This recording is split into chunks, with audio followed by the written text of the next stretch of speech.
One of the best things that happened to my family at the end of last year was that we welcomed our first child, and I became a father for the first time. And it is one of the most beautiful experiences that I'm still yet not over with. But of course, it is one that also comes with a lot of responsibility. And one aspect that I've been particularly interested in is how can I set my child up financially so that he doesn't go through the same struggles that I experienced growing up. Let's just say that there were some opportunities that I could have taken advantage of if there was a bit more money at that point in my life. So one of the things we decided to do very early once our child was born was that we'll set aside money for him every month. And we're very clear that this will be money that will go towards a savings or an investment account and not simply to buy toys or diapers. We were also clear that whatever monetary gift that he would receive will go towards this savings or investment account, unless of course the person giving the money specified what that money should be used for. With our child also being born in the UK, we're very fortunate that he qualified for child benefits, which is some little money the government gives every child at the end of the month. I think currently it's just under £100, but we're clear that that will not be money to be spent. We would save it or invest it for him. If you are not sure whether your child qualifies for child benefits, do let me know. In fact, I'll put a link to that in the description box below. Now, the key question was, where is the best place to save or invest money for a child? And you can bet that I've done all the research and I'll be sharing them with you in this video. So in this video, I'll be sharing with you the best savings and investment accounts for children. What are junior ISAs and where is the best place you can get the best junior ISA? But if you should actually stay with me till the end of this video, I'll share with you what exactly I am doing. Spoiler alert, I am not doing a junior ISA, and I would argue why I think there are better ways to invest for a child outside of a junior ISA. Let's dig in. Let's start with savings accounts for children. This can be a very good way to teach kids how to save money. Unlike piggy banking, where they keep their money in a box or in a cup or something, which earns no interest. This can be a good way to teach kids that if they kept their money in the bank, they will earn some little interest. In fact, you can sit down with your child if they are old enough so that you both select the bank to save in based on the interest rate and all of that. So this can be a really good way to teach kids how to make their money work for them. And like adults, savings account, when it comes to children accounts, you could either have an easy access account where they could, put a lump sum of money and have access to it anytime they want.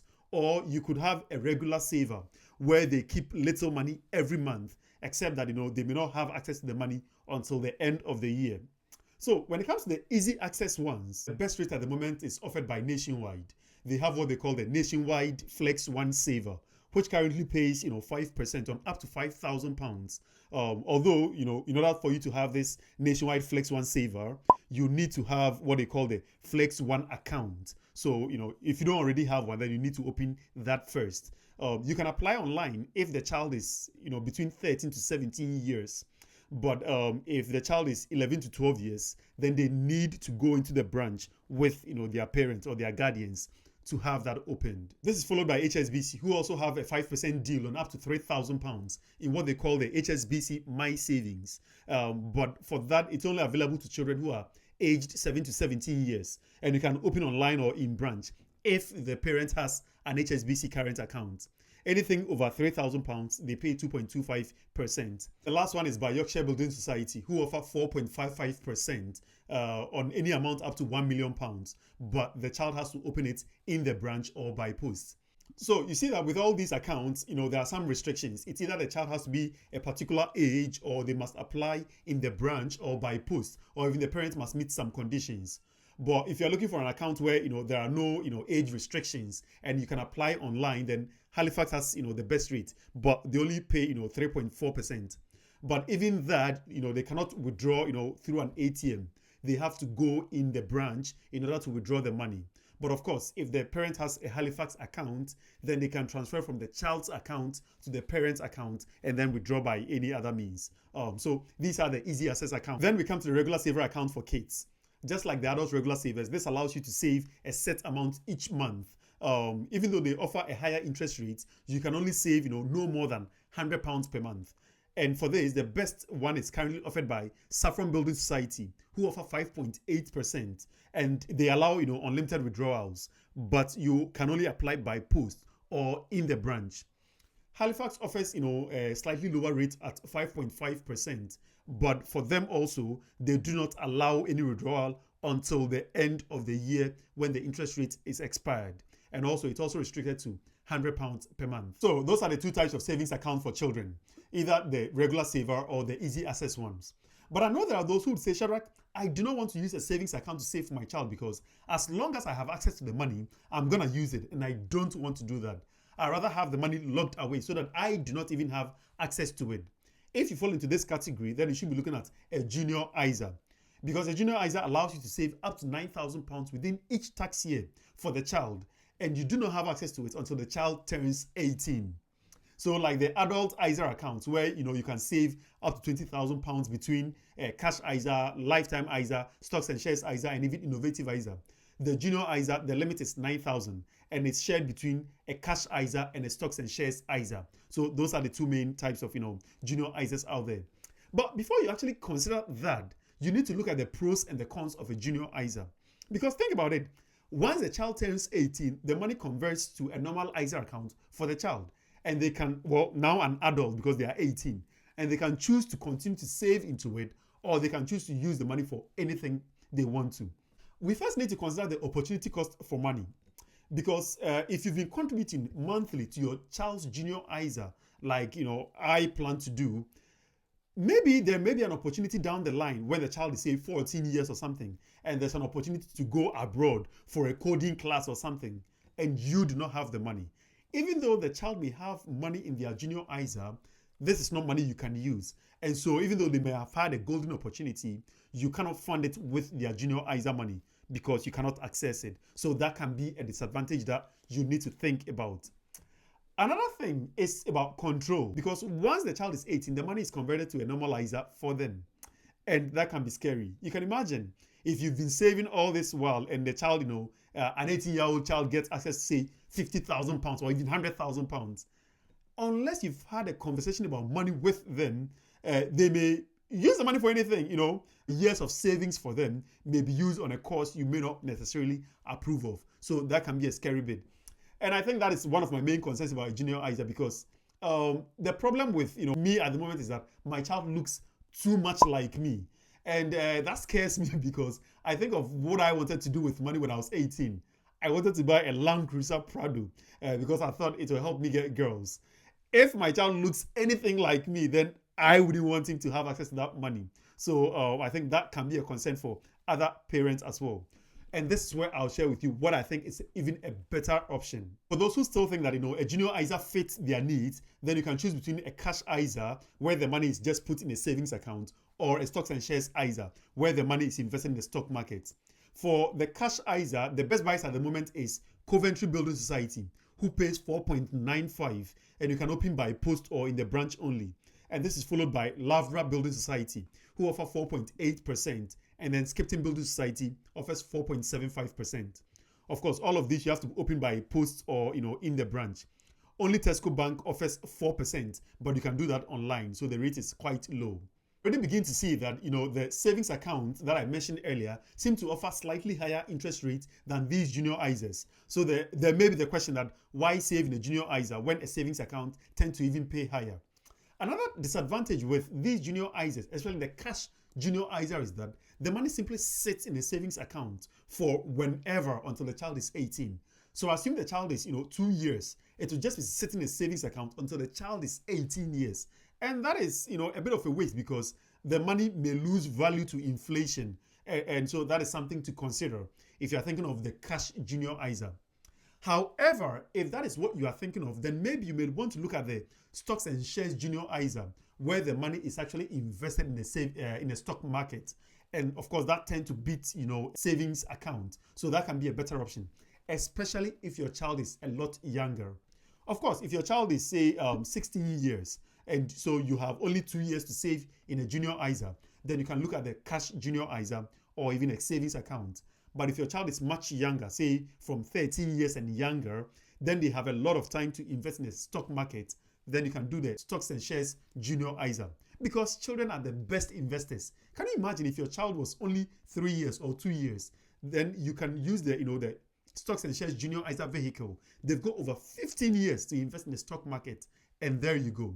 Of course, I've got a lot of videos on stocks and shares, so I'll put a link to those in the description box below. Do check them out. to know how to invest in the stock market, especially if your child is much younger. Does that make sense? Otherwise, do let me know in the comment section and I'll respond directly to you. Do let me know what you think of this juniorisa. Do you think it suits you, or what are you thinking about it? Do let me know in the comment section. Now, let's get to what I think is even a much better option and suit my needs. You remember I told you that each adult has up to £20,000 each tax year to save between their ISA accounts. So that is split between your cash ISA, stocks and shares ISA, innovative ISA, and then lifetime ISA if you have one. In our case, because we've already bought our house with a lifetime ISA, we do not have access to that because we are not planning to use the lifetime ISA to save towards our retirement. We've got private pension for that. So really, we can only save £20,000 between our cash ISA and then the stocks and shares ISA. And we are saving nowhere near that each tax year. In fact, my wife also has the same allowance. So between the two of us, we have £40,000 and we don't save even half of that. So really, a lot of this allowance is going waste. So our plan is that we'll use one of these ISA vehicles for our son to invest for him. In our case, we'll use my ISA vehicle for our son. So that in my head, I've made a mental note that even though it is in my name, it is for our son. So every month, whatever we invest in the stocks and shares is dedicated for him. So that later on in the future, when he needs access to the money and we feel we do not have money to fund whatever course it is, we can have access to the money. Does that make sense? This also allows us some control, because before we hand over the money to him when he's 18 or whenever we feel we can give the money to him, we would make sure that we've had the money conversation with him and we are fairly confident that he knows how to handle money, rather than just turning 18 and then one day he sees that, oh, I've got £100,000 in my name, and then he can blow it however he sees fit in. Of course, this will not suit you if you as a parent feel that, oh, I'm going to use the money for myself. Then you may want to look at the junior ISA. But in all case, it comes with its advantages and disadvantages. Let me know in the comment section what you think of this plan. Of course, we can talk about inheritance taxes and all of that later on, but I won't cover that in this video. I'll do another video that explains how you can get around that. So I guess the main concerns here, once it comes to children's accounts, is tax efficiency and control. We want to save in an account that is tax efficient, whereby whatever interest you accrue will not be taxed, but also one that you can control if you feel disciplined enough, or one that you do not have control. But of course, it comes with its disadvantages. The beautiful thing about personal finance is that it is personal. One size does not fit all. And so the ideas that I share here, you can personalize it to suit your own circumstance. For example, I know a friend who actually splits his ISA between himself and his child, as well as investing in the child's junior ISA. So what he does is that, for example, if he's decided that I'm going to invest £100 every month for my child, he invests £30 into the child's junior ISA and then invests £70 into his own ISA that is earmarked for the child, with the idea that if he should even be tempted to spend from his own ISA, at least the child would always have something. So it is not always either this or that. The good thing also is that each tax year the child gets a junior ISA allowance of £9,000. So that means that if you were to actually save in your own ISA for the first 15 years of the child's life, for example, then you could actually from the 16th year now invest in the child's junior ISA, with the hope that when the child is 18 and is switched to the child's name, you would actually have the conversation about money with them. Depending on how they react to it, then you can transfer the remainder to them, or based on how they react, then you know that, okay, it was a wise idea not to have given everything to the child. So I guess some parents are more trusting of their children than others, and that would also influence the decisions that you make. In my case, for example, although I'm saving in my own personal stocks and shares ISA with a percentage earmarked for my child, the idea then is that once they are about 15 years, or once they can learn about money, I'll introduce them gradually, teach them about money, starting from piggy banking, or even moving to savings account. And then when I'm confident that they know the idea of compound interest and all of that, I can transfer their portion of the stocks and shares ISA into their own account. So do let me know in the comment section what you think of these ideas and which of them you'll be applying to your case. I'll do another video where I talk about inheritance taxes, how you can get around that, as well as even bare trusts. But I know that may not apply to many of my viewers. So I hope this video has been helpful. Do let me know what you think about it. Do let me know in the comment section if you have other vehicles that you use that I have not considered. Until the next video, God bless.